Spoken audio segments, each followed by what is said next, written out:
anyone that has money currently into high yield savings accounts or money markets that are offering 5% yields, I just want to urge you on some caution. Once the Fed decides to begin cutting rates, which will likely happen, all things are pointing to it'll either happen right before the election or it's going to happen if Trump takes office, you are going to start to see those interest rates go down. So all short-term vehicles will decline. You're going to want to start to look at where to park that money so that you can get better returns should interest rates start coming down.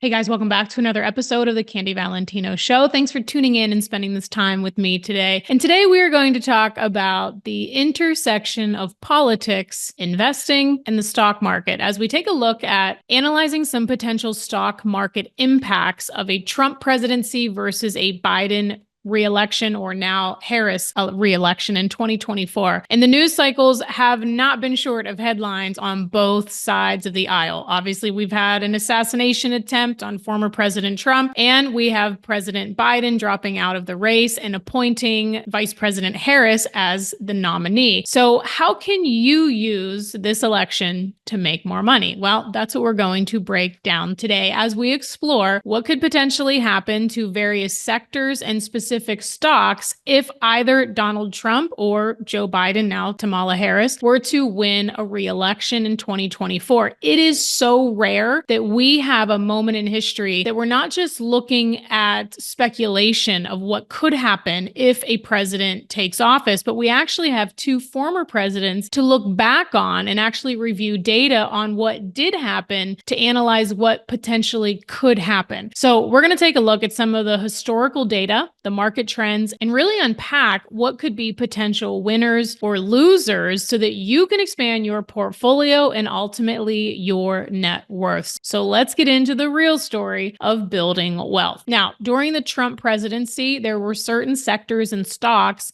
that saw significant gains that were driven by policies, economic environment, tax breaks. So let's take a look at what those were. First, energy and more traditional energy industries. Companies like ExxonMobil, Chevron, all benefited from lower regulation and supportive policies for the traditional energy sectors here in our country. Obviously, if you have a political stance of drill, baby, drill, this would be one that is definitely going to boom should Trump get back in office, considering we already know that it boomed when he was in office. Another area is defense and aerospace. With a focus on defense, like many Republican presidencies, including Trump, stocks in those markets like either Lockheed Martin or Boeing will see significant increases under another Trump presidency, just like they did prior. And also investment banking and financial services, whether it's banks like JP Chase and Goldman Sachs, there are a lot of banking and investment stocks that will thrive under lower regulation and additional tax cuts. And you also might want to look at infrastructure. So a company in a sector might be things like Caterpillar and John Deere. We saw increased demand under Trump from 2016 to 2020. And of course, I'm backing out all of the COVID stocks. Of course, there were massive increases in Pfizer and all the big pharma.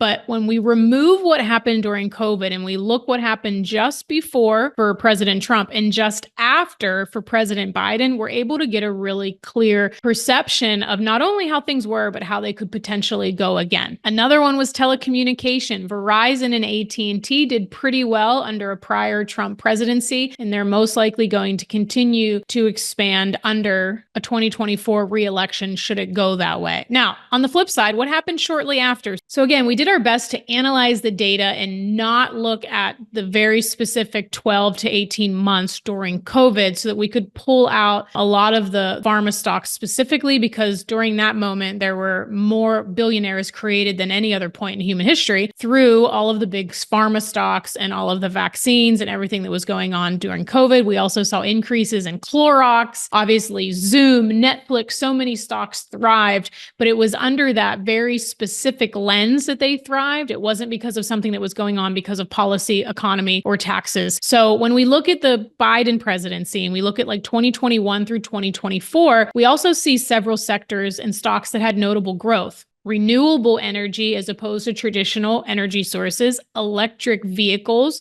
specifically N-phase energy, all benefited from clean energy policies and money looking forward to doing more and creating and manufacturing more electric vehicles in the US. We did see a continued uptick in healthcare and biotech like Moderna and Abbott Laboratories. Again, not only just because of the COVID-19 vaccines, but there was a continued expansion on healthcare that supported these stocks to increase. We also saw increases in technology like Microsoft and consumer goods like Amazon and Walmart. Both of these stocks thrived from 2021 to 2024. Now, a lot of these stocks have thrived because of the trillions of dollars that were printed and pumped into in hopes to stimulate the economy. We aren't clear if those specific stocks are still going to hedge well under a different economy, and if, I guess, now Biden, now Harris gets in office. But it is safe to assume that there will still be consumer goods increases with the lower price retailers like Walmart. They would still fare pretty well under the Democratic administration moving forward. Also surging during the pandemic specifically were things like PayPal and Square. Again, as more people were doing more virtual transactions, not as much face-to-face in store, we saw a surge there. Now, I want to talk about predicting future market reactions. In order to forecast potential market reactions under either Trump or now Harris re-election, it's crucial to examine the stock performance. And so here's a few insights and references to support the analysis that we did. Number one, the sector performance under Trump versus Biden policies. Under the Trump administration from 2016 to 2020, lower regulation and deregulation and tax cuts favored sectors like energy and financial services. So it would be safe to assume, again, that stocks like ExxonMobil and JP Morgan Chase would still see some significant gains. Bloomberg cited that research by financial analysts highlighted that these policies led also to increased profitability and stock performance within these sectors. That also brings us to, like I shared before, defense and aerospace. Anytime you're going to increase defense spending because that is your focus, Lockheed Martin, Boeing, and other types of defense and aerospace stocks will likely fare well. Even CNBC had noted that defense stocks typically perform well historically under Republican administrations. And again, under Trump's infrastructure plans,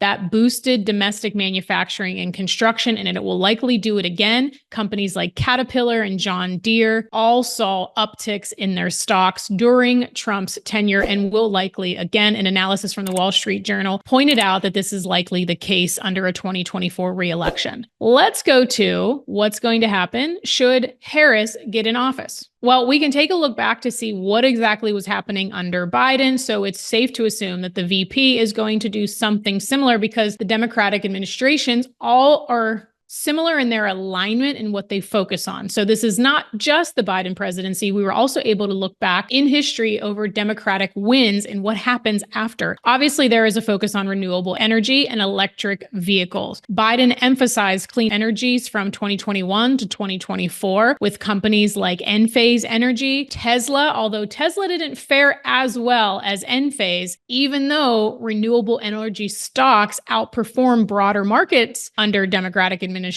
due to supportive policies for that. Tesla didn't see the same increases because it seemed like every other day Elon Musk and Tesla was having to combat some sort of negative news. So I do think this is one specific stock that will likely do well regardless of who is in office, and that's Tesla. Under a Democratic administration, Tesla is hopefully going to benefit from renewable energy policies. And under a Trump administration, well, we already know that Elon Musk came out and endorsed Donald Trump, so it's safe to say that a lot of the negative news will likely stop. Also, under a Harris or Democratic administration, healthcare policies, of course, will continue to grow healthcare coverage. There will be also biotech stocks that probably will see significant gains. So again, companies like Abbott Laboratories and Moderna will also benefit. And of course, tech in general, Microsoft, possibly Apple. We have data from Forbes that indicated tech stocks often benefit from policies that promote innovation and broadband expansion, which are typically prioritized by Democratic administrations. Let's jump into Motley Fool, Yahoo Finance, Forbes, so many people reviewed what were the top stocks, the specific stocks that would do well, so that if you want to expand your portfolio and you want to pick up some new additional stocks, depending on who you think is going to win in November, here's a few. Let's start with a Trump win. Nucor. Trump has proposed an across-the-board tariff increase on imported goods, and he's also spoken out very publicly about imposing tariffs on at least 60% of all imports from China. So these tariffs would no doubt benefit US-based companies, specifically like a steel maker, and this is Nucor. The NASDAQ code is NUE. It faces significant competition from companies in China, which ranks as the largest steel producing country, but heavy tariffs on imports would likely boost Nucor's sales significantly, and hopefully I am saying that right. The second one is Halliburton. Again, you can't have a campaign slogan of drill, baby, drill, as it was chanted all throughout the Republican National Convention last week. But anyone who is going to promise to boost oil and gas production in the country would obviously be boosting Halliburton. NASDAQ code HAL. This is a Texas-based company that is a leading provider of products and services for the oil and gas industry. The company does everything from exploration to drilling to optimizing the production of capacity with oil wells. And that brings us to the third United Health Group, NASDAQ code UNH. And this has everything to do with Medicare. The company's United Healthcare segment is the largest provider of Medicare Advantage plans, as well as the biggest healthcare insurer in the US. And its pharmacy unit ranks as the second largest pharmacy benefits manufacturer in the country based on market share. And of course, we can't wrap this list up without mentioning major investment bankers. Not only are Republican administrations more amenable to mergers and acquisitions, but we already see from the history and the data that JP Morgan Chase, Goldman Sachs, Morgan Stanley, Bank of America have done well under a Trump presidency and will likely do well again. Before we switch over to what could happen under a Biden-Harris presidency, I think it's also important to share that just anyone that has money currently into high yield savings accounts or money markets that are offering 5% yields, I just want to urge you on some caution. Once the Fed decides to begin cutting rates, which will likely happen, all things are pointing to it'll either happen right before the election or it's going to happen if Trump takes office. You are going to start to see those interest rates go down. So all short-term vehicles will decline as interest rates go down. So it's an important topic and a conversation to have, because if you have a lot of money sitting collecting 4 or 5% in a high yield savings account or a money market or some other vehicle, you're going to want to start to look at where to park that money so that you can get better returns should interest rates start coming down. Now,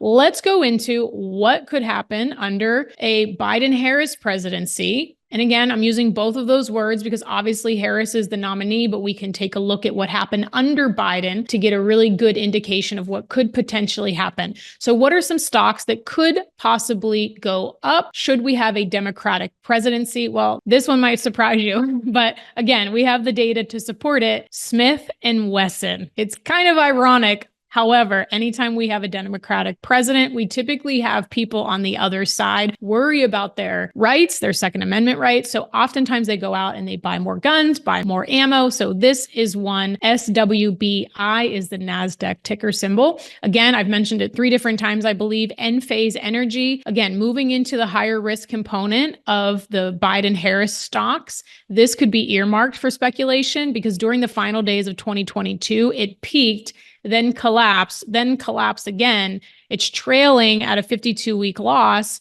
and it hasn't really been off to a great start in 2024. So should we have another Democratic presidency and administration, this one could potentially do well, and its ticker symbol is ENPH. And last but not least, we've been talking about it, obviously the electric vehicle market, innovation, all of this new energy. So if you think that there is going to be a Democratic administration, ALB may be a great stock to purchase alongside Tesla. And look, I love love diving into the research and the data because I think understanding these trends and market reactions can really help you understand potential opportunities and also mitigate risks that are associated with elections. Because not only is the election process and the cycle have a lot of different twists and turns in the market, but the results after an election are typically very significant one way or the other. So it's really essential to have these conversations, to just talk about the diversification of portfolios and across different sectors and asset classes, why it's so important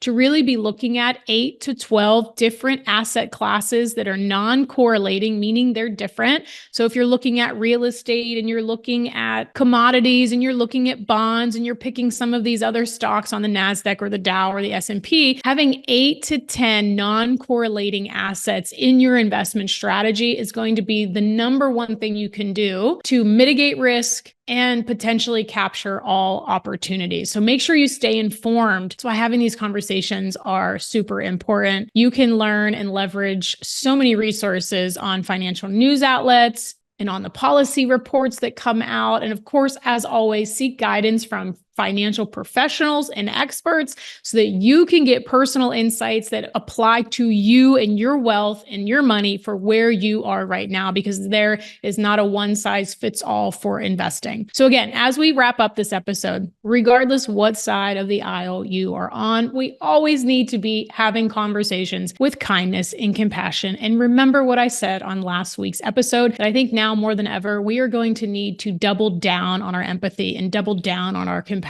because there are a lot of people that unfortunately can't have intelligent conversations without getting emotionally charged. So it's going to require all of us to do our best to have difficult conversations, because that is where growth truly lies. You will never learn and evolve and grow in an echo chamber. We need differing opinions, ideas, beliefs. That's what makes the world go round. That's what makes this country great. And so I want to encourage you to have those important, intelligent conversations and not get emotionally charged. Have mental toughness, have mental stability, because that is where true growth lies. Thanks again for tuning in and spending this time with me on today's episode of the Candy Valentino Show. We'll see you next time.